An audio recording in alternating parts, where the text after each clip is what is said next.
take us to get home, Paul? Jethro figures about 6 days, hard driving. Where are you going with that wood?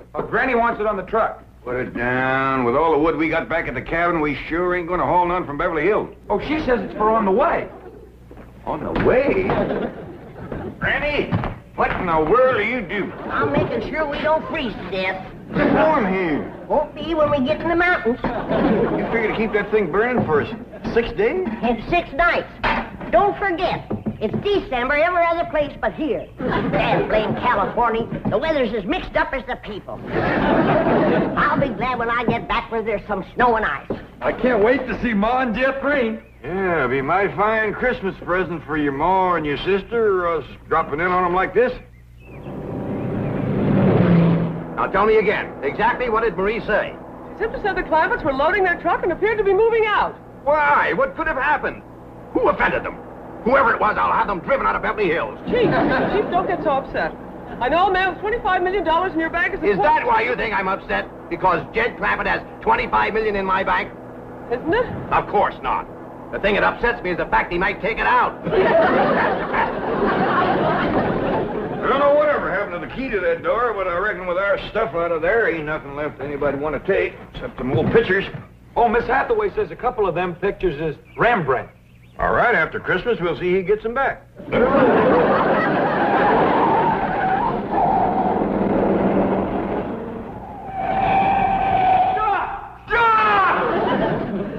are you going? Going home. What? Oh, please, you can't go away and leave me like this. All right, climb on. I reckon we got room for you. Oh, my heavens, we caught you before you left. Granny, is there room for 2 back there? Yeah, if you want to squat next to the stove. No, we don't want to go with you. We want you to stay here. We'll be back after Christmas. Well, Mr. Clampett, if you want to go home for Christmas, let me make the arrangements. I'll have you there tonight. Tonight? Clean back home? Yes, and you'll arrive in style, too. Well, Miss Hathaway, I think Granny and Ellie May should have mink coats for the trip, don't you? Of course. Well, let's go take care of it, and the reservations, too. Mr. Clampett, you start unloading the truck and leave everything to us. You'll be home in 5 or 6 hours on the jet. What's a jet, Paul? I don't know, bus or jitney, I reckon. Get us here tonight? You heard what he said. Well, that will be a surprise to Pearl. Uncle Jed, it took us 6 days to get out of here. How are we going to get back home in 5 or 6 hours? That bus driver must know a doozy of a shortcut.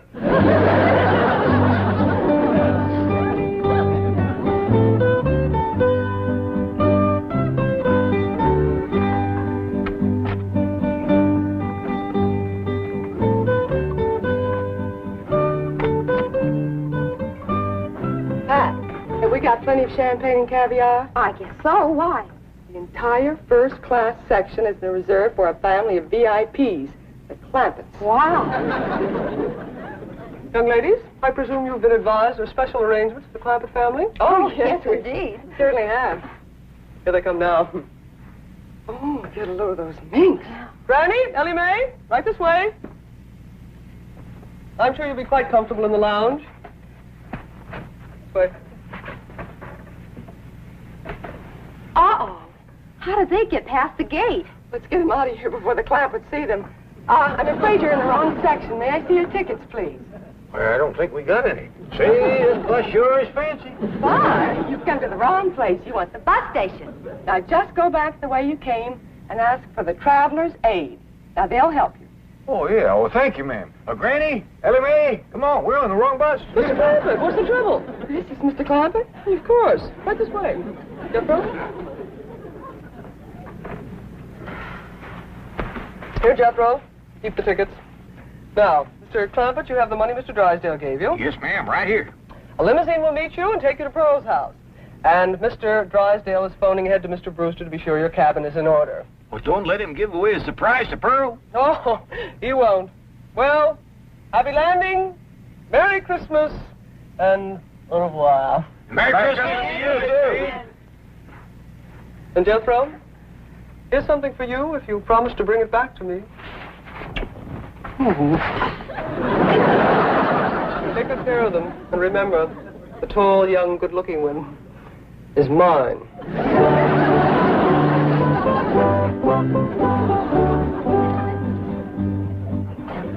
your coat. My coat? Please. Well, it's brand spanking new. Oh, I'll take good care of it. Well, it's Christmas. I got my rheumatism medicine to keep me warm. You can have it. Your coat, please. Should I, Paul? Well, I reckon not. We don't mind sharing with folks, but when they get grabby and wanting everything, well, we just got to mule up and say no. If you can't afford to buy a coat of your own, here, you just peel off whatever you need. Oh, no, Mr. Clampett, you misunderstood. We just want to hang the coats up. We don't want you to give them to us. Oh, well, that's very neighborly of you. Thank you very much. Sure.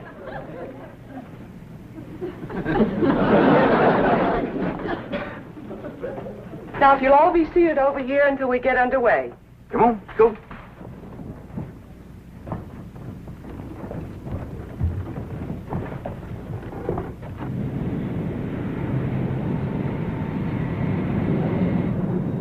Now, fasten your belt.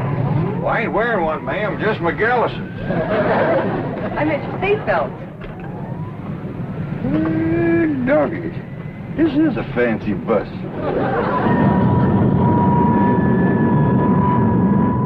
Looks like the bus is commencing to pull out.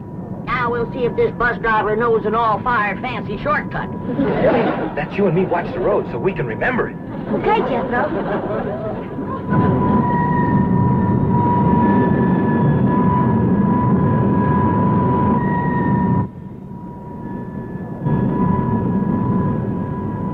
If you ask me, this bus driver of ours is lost. Just keeps us circling and turning. You know there's no shortcut yet. Ring, ring.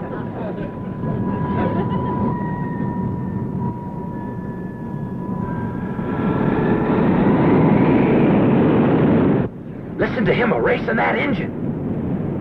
Yeah, but the wheels must be spinning in the mud. We ain't moving.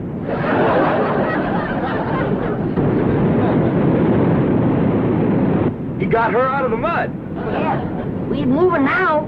Look at it split, too. My doggies, if he gets to going much faster, this thing's gonna leave the ground.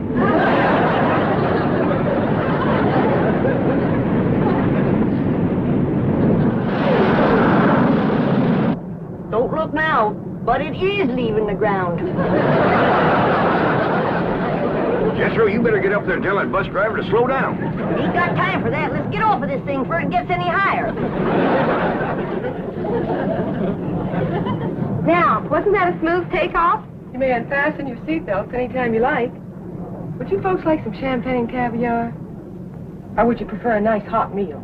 We have steak, chicken, fish, anything you like. Oh, no thanks. We had a mess of grits and jowls before we left home. Perhaps you'd like to relax in it. Take a little nap. There. Whoop. Doggies, Granny, ain't that something? It's good for my rheumatiz. Now, if there's anything else that we can do to make your trip more comfortable, just press the little button. And we'll be right here.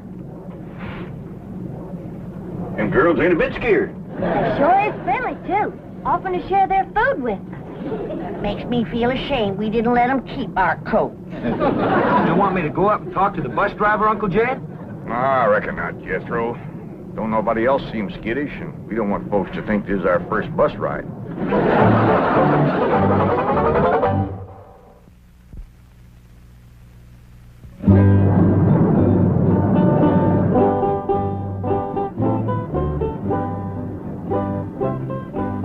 Jed, Yeah, Granny? it sure will be nice to see snow again, won't it? That's the truth. Christmas just don't seem like Christmas without it. And Pearl's house is all especial pretty in the snow. She sure is going to be surprised when we all come tromping in there tonight.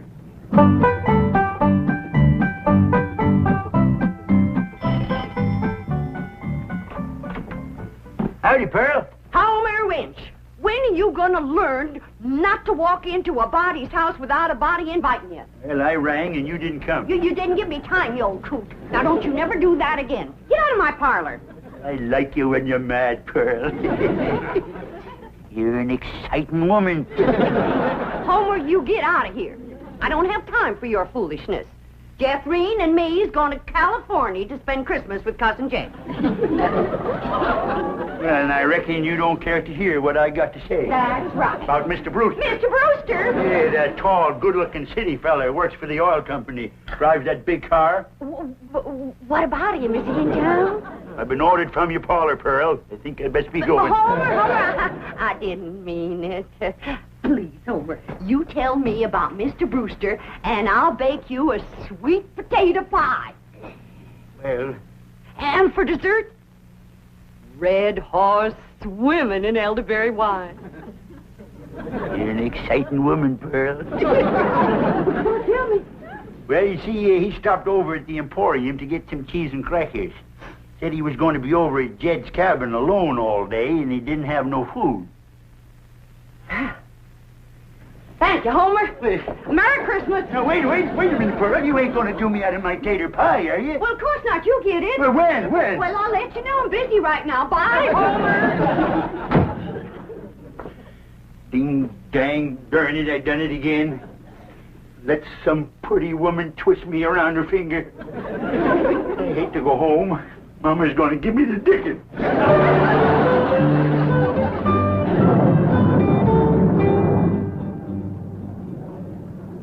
Jed, Hey, Granny. I just had a terrible thought. What's that? Suppose we get to Pearl's house and she ain't there. Where would she be? Out chasing that Brewster fella, that's where. Ah, she ain't likely to catch him in her horse and buggy. Whoa, Betsy.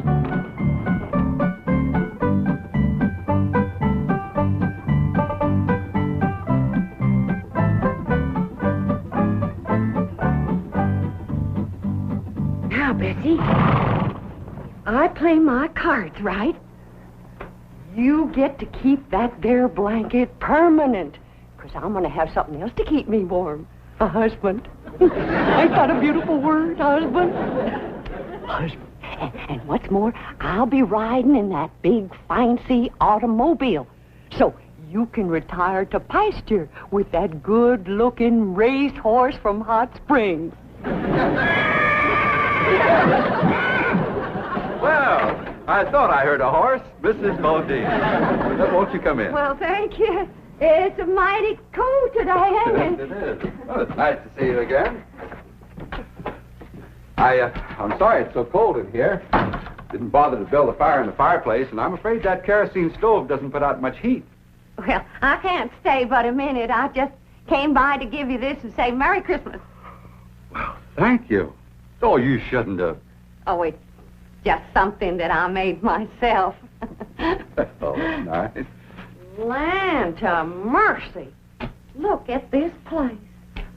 Why, you men just can't manage alone, can you? It takes a woman.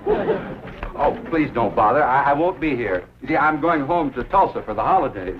I won't go to no trouble. I'll just throw together a little snack, and while you're eating, I'll tidy up a bit.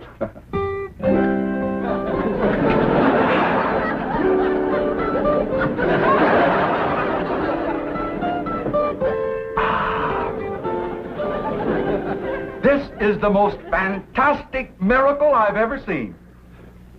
The way you produced this banquet right out of thin air. Ham, fried chicken, roast pork, and this delicious sweet potato pie. That's my own special recipe. Oh. Here, wash it down with some red horse and elderberry juice. Mm-hmm. Oh, that is sensational juice. But, Mrs. Bodine, I just can't eat another bite. Why, Mrs. Bodine, what have you done to this cabin? Oh, do you see a difference? And where did you get those curtains? I just run them up while you was eating. Really, you are a remarkable woman. You cook, you sew, you're a wonderful housekeeper. And I love it. It ain't work to me at all. It's pure enjoyment. Mrs. Bodine, I know that this must seem awfully sudden to you, and I know you have lots of ties, lots of activities here in the hills, but I was wondering, do you think you could possibly be happy living in a city like Tulsa? Tulsa? That's where you live, ain't it? Yes, I have a very nice home there, but frankly, it needs you, and I think Mother will agree. You want me to meet your mother? Well, actually, it isn't necessary, and I know Mother will approve my choice. You don't have to give me your answer immediately. You just think it over. And Yes, that's my answer. Yes. But we haven't even discussed money. I'll give you every cent I make. Mrs. Bodine, as my housekeeper, I will be paying you. Housekeeper. That's caring for Mother. Oh, incidentally, Mother's just going to love this elderberry juice. What's the matter? Do something? You shorty.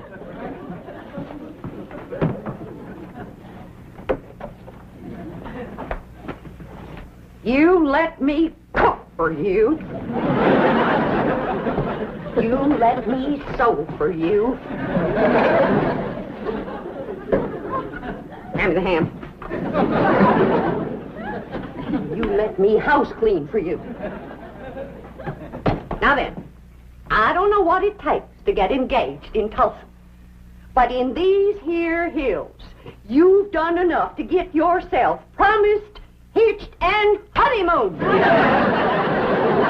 Really, Mrs. Bodine, I didn't mean to. I'm going to Beverly Hills to spend Christmas with my cousin Jed. And when I tell him what you done, he ain't gonna take kindly to it. But, Mrs. Bodine, I give you my word that You give me my hand-knit socks. Your feet can't get no colder than they are right now.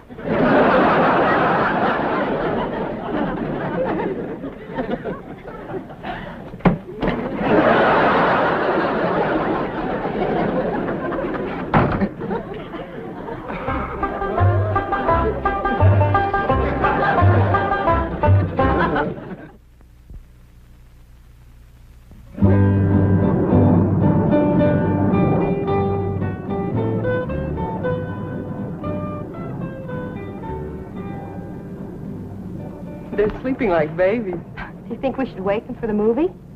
I don't know. It's a lady super western, just the kind of picture they'd enjoy. Well, why don't we start it, and if they wake up, fine. Good idea.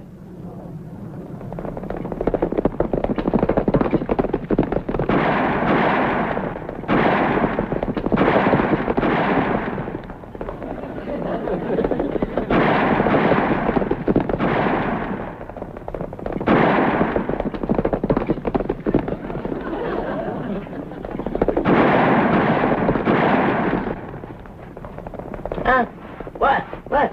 We back on the ground. Good. Look through that front window. We're chasing some fellas.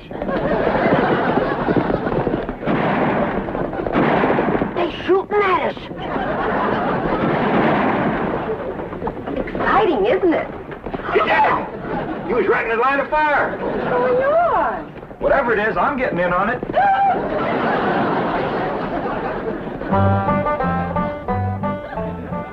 But, Mr. Drysdale, Pearl is on her way to California to see them. Well, can you catch her in time?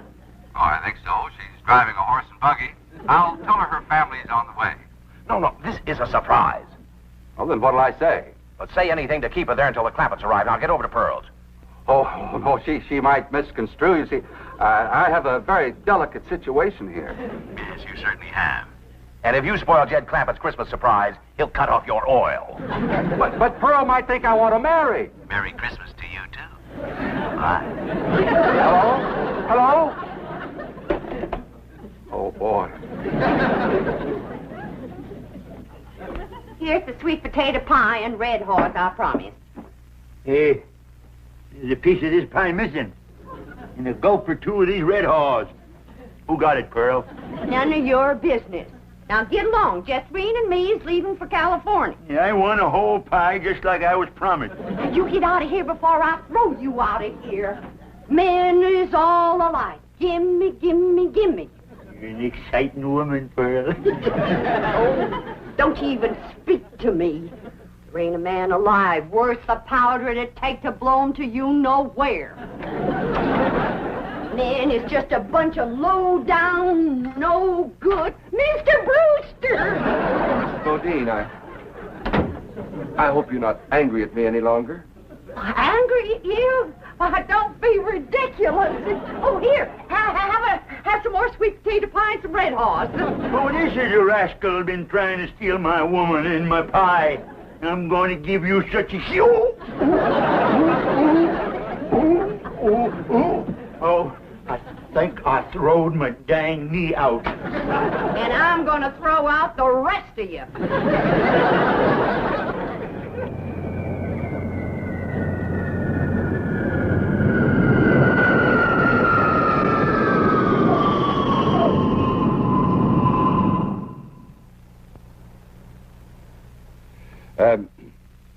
You see, in my business, what I mean to say is that I'm away from home a lot. And, well, I think that a husband should, that is, what I mean to say is that, in my opinion, could I have another slug of that elderberry juice? No, you cannot. Now then. I've been sitting here for 3 solid hours listening to you, and you have yet to say one word that a widow woman could get her teeth into. Jethro, bring the suitcases. Oh, please don't go. I ain't listening to one more word you got to say unless you say it on your knees. Don't come in yet, Jethro. Say it. Please don't go. You are the slipperiest man that ever lived. Come on, Jeffrey. You get out of my parlor and you stay out. You want me to throw him out, Ma? He can walk. Homer Winch, is that you again? No, Pearl, it's us.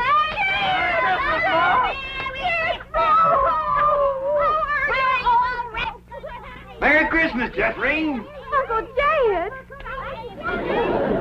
Why, you have grown... Mr. Brewster, what are you doing? Mr. Clampett, if you'd been just 1 second later, I'd have been engaged to your cousin Pearl. Go back out, everybody. Please, Mr. Clampett. Jingle bells, jingle all the way. Oh, what fun it is to ride in a one-horse open sleigh. Dashing through the snow in a one-horse open sleigh. O'er the fields we go, laughing all the way. Bells on bobtails ring, making spirits bright. What fun it is to You're nothing but a two-timer, Homer Winch. Pearl told me about you sparking her, you old rascal, you. You're exciting when you're mad, Granny. Hey, how about going for a little sleigh ride with me? You promise to behave? Sure I do. Well, we might as well stay here and sing. Wish you a Merry Christmas. We wish